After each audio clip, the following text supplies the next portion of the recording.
If you want to destroy the Khilafah, okay, you have to make sure that it cannot be restored. How can you take the entire world of Islam with so many ulama and ensure that not only is the Khilafah destroyed, but it cannot be restored? That's a tall order. How to do it? The answer is, you not only have to liberate the Haramain from the control of the Khalifa in Istanbul, but you have to put it in the control of those who will not themselves claim the Khilafah and will not allow anyone else to claim the Khilafah. And so long as these people keep control of the Haramain and the Hajj, the Khilafah can never be restored. Simple, isn't it? Simple, isn't it? And so that was why they had to make the trip to Riyadh to meet, what's his name? Abdul Aziz Ibn Saud. Correct name? Of course it's the correct name. Why are you afraid to mention it? But Abdul Aziz Ibn Saud did not control the Hijaz. So he couldn't command the check for £7 million. Huh? He had to be content with something less than that. So what the British offered to him was, if you would sign the same kind of agreement with us and violate the specific command in the Quran and betray Allah and His Messenger and betray the Ummah, if you will do that, we pay you £5,000 a month. Would you accept that? Abdul Aziz says yes. Yes. And in 1916, Abdul Aziz ibn Saud signed an agreement with Britain. Yes. Which made of him a military ally of Britain, subservient to Britain. But when the Ikhwan, who were his military force, questioned him, how can you sign this agreement with Britain? And how can you accept this money from Britain, £5,000 a month? Abdul Aziz ibn Saud says, this is jizya.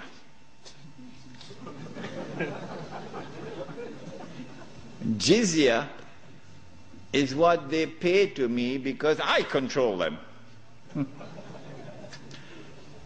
It was dust in their eyes and they swallowed it. And so Abdul Aziz ibn Saud got away with it. Massive betrayal, and a very dangerous plan is now in place. As soon as the Khilafah is destroyed, that Abdul Aziz ibn Saud will be given what is known as the green light, something that Saddam Hussein knows about, the green light. And then he will attack and take control of the Haramain. And when once he does that, he won't make the mistake of ever claiming the Khilafah for himself.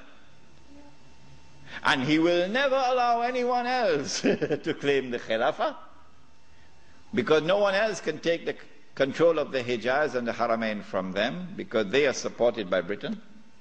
And so goodbye to the Khilafah. It's gone. It can never be restored. Never, never, never be restored. So long as Britain and the United States of America underwrite the security of the Saudi state, you can never, never, never restore the Khilafah.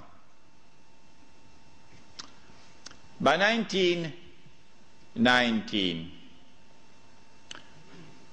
the Ottoman Empire was in shambles, falling apart.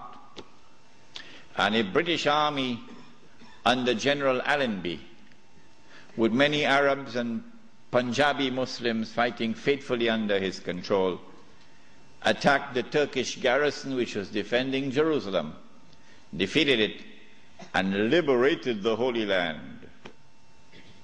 This was a joyous day for the Jews, because now the countdown is really moving forward and the golden age is coming back. In the same 1919, when the Ottoman Empire is collapsing and it is losing all its non-Turkish possessions, all the Arab parts of the Ottoman Empire are falling away, the Greek army now invades the Turkish mainland, Anatolia. And the Turkish people now have a tremendous fright in their hearts because the Greeks hate them with a PhD in hatred. So Britain now has to create a Turkish general who would appear to the Turkish people as a savior who has come down from the heavens with his hands resting on the wings of angels to save the Turkish people. And so at a place called Gallipoli, a man named Mustafa Kemal inflicts a defeat on the ruling state in the world, Britain, and immediately climbs the ladder to become the hero of all heroes in Turkish history. Very convenient, isn't it? Mustafa Kemal now takes over. He is in fact de facto ruler over the Ottoman Empire, and the Khalifa is just a piece of furniture. In 1920, I think, or 21, there was a big treaty, negotiations in Versailles, and from this emerged now the Turkish Republic, which replaces the Ottoman Islamic State. But Mustafa Kemal said, the Turkish people love their Khalifa. So if Europe could have a pope, why can't we have a pope too? This was simplistic thinking on the part of Mustafa Kemal. If the Europeans could have a pope, well, so too can we.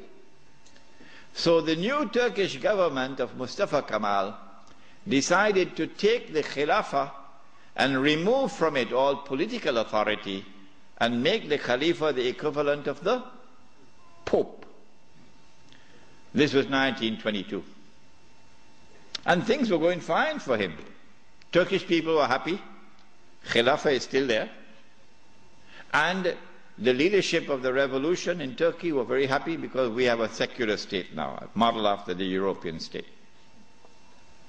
But in 1924, on the 3rd of March, suddenly Britain demanded, of course, this is secret, they won't reveal it, Britain demanded of Mustafa Kemal that he must abolish the Khilafah.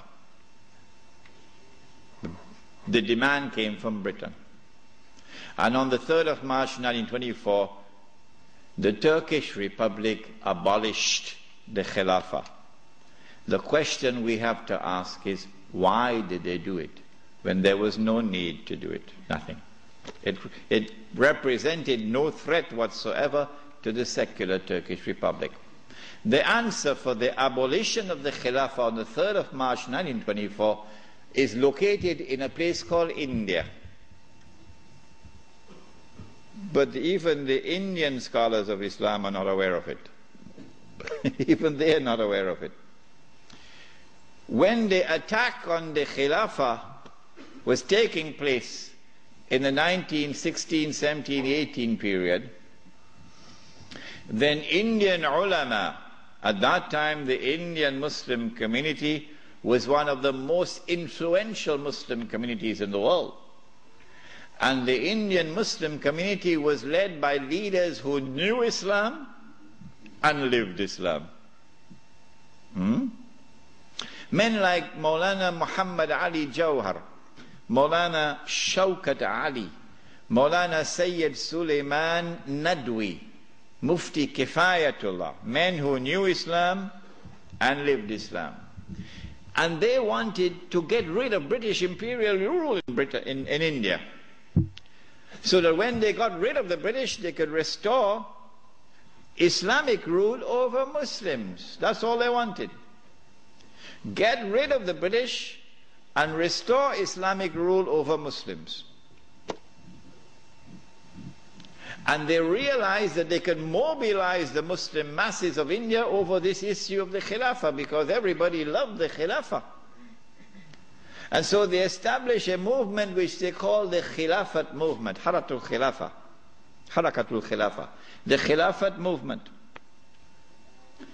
When they established the Khilafat movement and it began to mobilize the Muslim masses, the body which was sleeping is now waking up for revolutionary struggle to preserve the Khilafah in Istanbul.